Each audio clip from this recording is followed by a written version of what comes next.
дуруд бинандагони азиз, саволоти Тоҷикистону ҷаҳонро аз студияи марказии радиои Озодӣ бароятон мерасонам. Шаълои Гулхоҷа ҳастам ва нахуст таваҷҷӯҳ намоед ба сархати мавзӯи барномаи имрӯз 23 июн. Иззат Амон мехоҳад бо президенти Эмомалӣ Раҳмон вохӯрда ба ӯ пешниҳод намояд, ки Тоҷикистон ба созмони Иттиҳодияи иқтисодии Авроосиё дохил шуда муҳоҷирони тоҷикро аз патенту регистратсия халос намояд. ба хизмати ҳарбӣ рафту барои дуздии чорво ҳукми зиндон гирифт. Волидайн мегӯянд, бояд афсарон низ барои тамаҷҷӯҳӣ ба ҷавобгарӣ кашида шаванд. фарзанди ма дар хизмати ҳарбӣ намешид, ҳеҷ вақт ма шикоят намекардам. гуноҳ айма буд ки ма тарбия карда натонистам. фарзанди ма гишна буд, виҷ буд, рафт дуздӣ кард.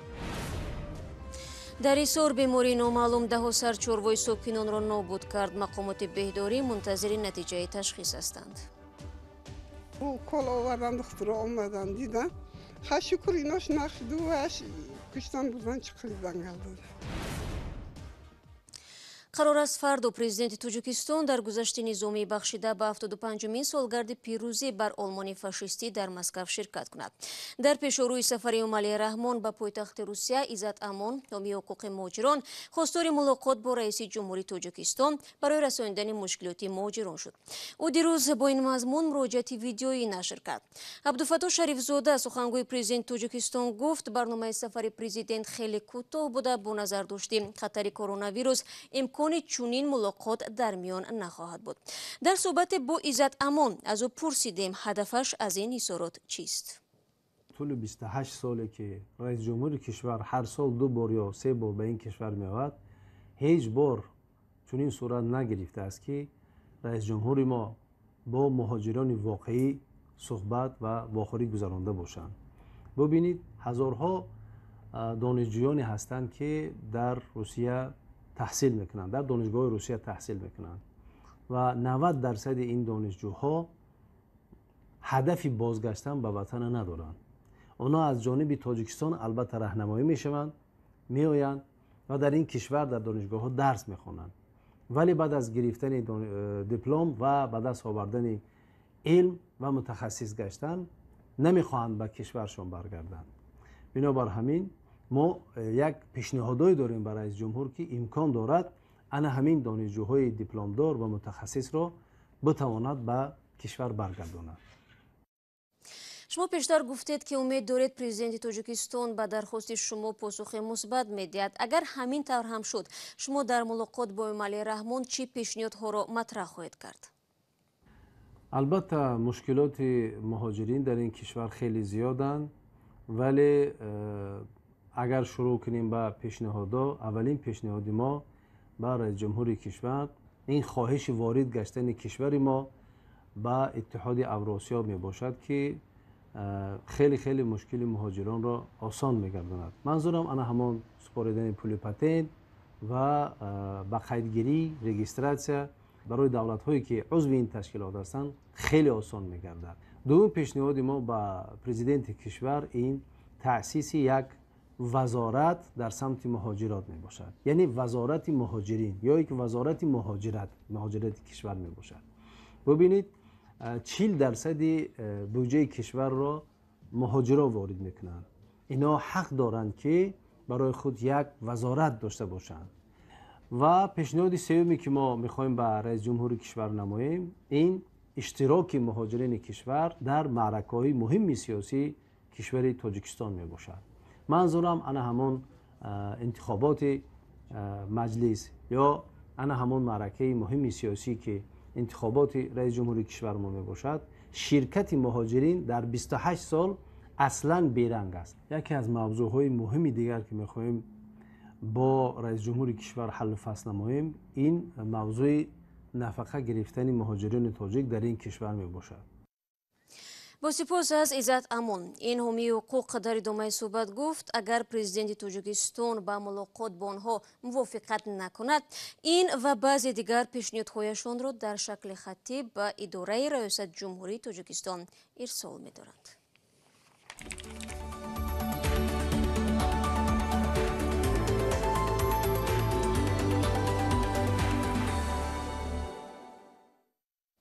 برنامه با گزارش‌های دیگر پای میگیریم. دوستان حربی ولایت مختار کوهستان بدخشان به تحقیق مرگ یک سرباز در قسم نیروهای مرزبانی نویه مرغاب شروع کرده است. مقامات گفتند که روز 17 ایون گولیف نوزیم جون 20 ساله از تیر سیلوی همخدمتش جان باخت. سنجش حادثه از روی ماده 387 کودکس جنایی تاجیکستان یعنی ویرانکنی قاعده‌های مناسبت با سلاح شروع گردیده گمانبر به حبس گرفته شده است. امردین اولیموف با تفصیلات بیشتر. ناظم جان گولیوف تیرماهی سال 2019 به خدمت حربی جلب شده در یکی از قسم‌های حربی قشون‌های سرحدی کشور در ناحیه مرغاب ادای خدمت می‌کرده است. او ساکن ناحیه شهری توس بوده است. از این ناحیه هم تصدیق کردند که 4 روز پیش جسد سرباز کشته شده به ناحیه برده شده در زادگاهش به خاک سپرده شده است. یک منبع که از رفت تفتیش پرونده آگاه است در صحبت با رادیو آزادی گفت که حادثه صبح 17 ایون ساعت 8 رخ داده است. با گفته منبع سرژانت خرد اکمالجان تورابویوف وقتی نوبتدار دیدبانگاه سرحدی بودنش به حجره نگهداری سلاح‌های قسم حربی وارد می شود و سلاح سردار دیدبانگاه را که در آن تیردان بوده است و در حالت جنگی قرار داشته است به دست می گیرد که در همین حالت سرباز ناظم جان گولیوف به حجره نگهداری یراق‌ها وارد می شود و از به احتیاطی سرباز به سوی گولیوف تیر می اندازد که تیر به چشم چپی او برخورده و سرباز در جای حادثه به هلاکت می رسد. این منبع گفت که حادثه برقصدانه نشده است بلکه از به احتیاطی اکمال جان رخ داده است. این منبع میگوید اگر جنایت صادر کرده اکمال جان تورابویف تصدیق خود را یابد با او از 2 تا 10 سال زندان تهدید می کند. در گذشته نیز در بعضی از قسم‌های حربی تیرپرانی باعث به مرگ سرباز و یا افسران شدند که در اکثر موارد مقامات این حالت‌ها را تصادفی گفتند. ماه نوامبر سال 2018 دادگاه حربی ختلان سفر محمد باقی‌زاده 20 ساله را برای از به احتیاطی پراندن همخدمتش که باعث به مرگ او شده بود 1 سال روانه زندان کرده بود. اکثر خبرهایی که در باره مرگ و میر سربازان در قسم‌های حربی به نشر می‌رسند گاه‌ها از جانب کهن سربازان لطکوب شدن آنها سبب اصلی فاجعه گفته می شود. امردین اولیموف، محمود جان رحمتزاده، رادیو آزادی، کلاب. برنامه را با موضوع مربوط به اسکران نیروهای مرزبانی ادامه می‌دهیم و می‌رویم به جنوب تاجیکستان. در آنجا چند روز پیش دادگاه حکم 2 سرباز را اعلام کرد. پیوندان یکی از آنها که اکنون باید به جای 2 سال خدمت 5 سالش را در محبس گذراند میگوید فرزند خود را برای خدمت به وطن فرستاده بودند نه برای تحریک شدن به جنایت. محمود جان رحمتزاده در این باره بیشتر می‌داند. دادگاه حربی ولایت ختلان روز 18 ایون 2 سرباز نیروهای مرزبانی را با اتهام دزدی چارواهای ساکنان روانه زندان کرده است. دادگاه حربی شریفخان نظروی 23 ساله را 5 سال و مهراج سعیدو را 6 ماه از آزادی محروم کرده است. شریفخان نظروی 23 ساله ساکن دهه زرنیسار جماعت سیف رحیم ناحیه بلجوان است. صعبگل خالبابایوا مادر شریفخان میگوید که پسرش را ماه اپریل سال 2019 به خدمت گسیل کرد و 3 ماه در ناحیه 5 قرار داشت و بعد این او را به قسم نظامی 0307 مربوط به قشون‌های سرحدی در ناحیه همدانی انتقال دادند. خالبابایوا میگوید که پسرش زن دارد و همراه زن و پدرش او را خبرگیری رفته بودند اما پسر سربازش از آنها 200 سومانی طلب کرد. بعد یک روز فرزندش گذشت از دنیا، فرزند اولینش جوابش داده نمی کماندیری هم قشون‌های سرحدی بختیار رمضان گفته برا فرزند گذشته جنازه فرزند تبرا بزگران بیا 2 روزه. وقتی که پسر ما به خونه میاد میگن از 200 سومانی دادگی شما کمه 5000 سومانی بیار. ای خونه دیگه نمیشه و سوم بگه بتین برای سالدت سوم چیکارش میکنه؟ دست به جنایت میزنن یکم دوف میبرند امو کماندیرا را میتن سوم. چی جنایت صادر کردن؟ گل میدزدن سالدتو 2 سرگو. خالبابایوا گفت که به همخدمتان پسرش مهراج سعیدوف و تدبیر شیرالیف که در جنایت دست داشتند دادرس نیم سالی حکم کرد اما پسر او را 5 سال جزا دادند. فرزند ما در خدمت حربی نمیشید هیچ وقت ما شکایت نمیکردم گناه ایما بود که ما تربیت کرده نتونستم فرزند ما گشنه بود لیج بود رفت دزدی کرد ما امرا به دولت سپاریدم فرزند ما تربیت کنم بتن ما نگفتم دزد کنی شما برین فرزند ما را سود کنین. абдулмаҷид раҳмонов вакили дифои шарифхон назаров дар суҳбати садоӣ ба радиои озодӣ гуфт дар ин кор ду афсар ҳам гунаҳгор аст ва тамаъҷӯӣ кардаанд. برای جواب دادن پول میگرفتی یا نه تماجی میکردن میگرفتی یا نه همین حالت رو در سود ما پیشنهاد کردم میکنیم سود قطعی ایدور کننده دولتی درخواست ما را رد کردن اجازه ندادن که همون رژیمای ما همش گپ زدن. алишер рафиқзода додраси парванда нахост дар ин бора суҳбат кунад. бахтиёр рамазонов ва фирдавс ашуров ду афсаре ки наздикони сарбози маҳкум шуда аз инҳо ном мебаранд ба зангҳои пайдарпай мо ҷавоб надоданд.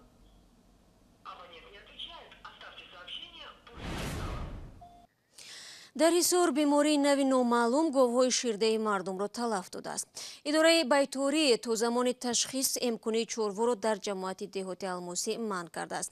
сокинон аз он нигаронанд ки талафоти чорво ба вазъияти иҷтимоии хонаводаҳо зарари ҷиддӣ мерасонад. бароди юсуфӣ мавзӯъро идома медиҳад. даҳҳо сад чорвои сокинон дар дараи алмосии шаҳри ҳисор гирифтори марезии монанд ба вабои сумдардудаҳондард шуда чандин сар ҳам талаф шудааст.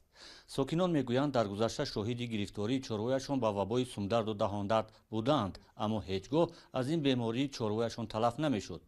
дар деҳаи тутакаи ҳисор 10 сар чорвои ҷавон аз ин беморӣ талаф шуданд ки сокинон ба хотири эҳтиёт ҷасадҳоро зери хок кардаанд. оқсил омадагӣ масалан бо ягон намуд дига касал ки номаълум чӣ касал аст ин тасби баланд мекунад, даҳаншон яра мешавад, почашон яра мешаванд, ай хӯрдан иштиҳо мемонанд. сокинон чорвои бемори худро бо тавсияи байторҳои ноҳия табобат карданд. ҳарчанд ҷони чанд сар чорвои худро наҷот дода натавонистанд, аммо усули фармудаи байторон шумораи аслии чорво асосан говҳоро шифо бахшидааст. ҳоло бо тавсияи байторон молу чорвои сокинони деҳоти дараи алмосӣ барои муддати муайян дар хона нигаҳдорӣ мешавад. тасмими ба саҳро ва чарогоҳ набурдани чорво ба хотири ҷилавгирӣ аз густариши ин беморӣ номаълум аст. ҳай бо табобат кардан дору кол овардан духтуро омадан дидан ҳай шукр инош нашуду ваш куштан бурдан чиқидан галдода вай ки нашуду ба порос наистод гуфтам дакунша. байторон мегӯянд 360 навъи вабои сумдарду таҳондарди чорво ё бо истилоҳи мардум оқсил вуҷуд дорад. дар тоҷикистон чорво бештар ба навъҳои А ва Ои вабои сумдарду таҳондард гирифтор мешудааст, аммо ба гуфтаи онҳо ин навъи беморӣ миёни чорво беталафот буд. ҳоло барои омӯзиш ва мушаххас кардани навъи ин бемории номуайяни чорво як гурӯҳи корӣ аз идораҳои масъули ташхиси вирусологӣ ва кумитаи бехатарии озуқавории назди ҳукумати тоҷикистон таъсис шудааст.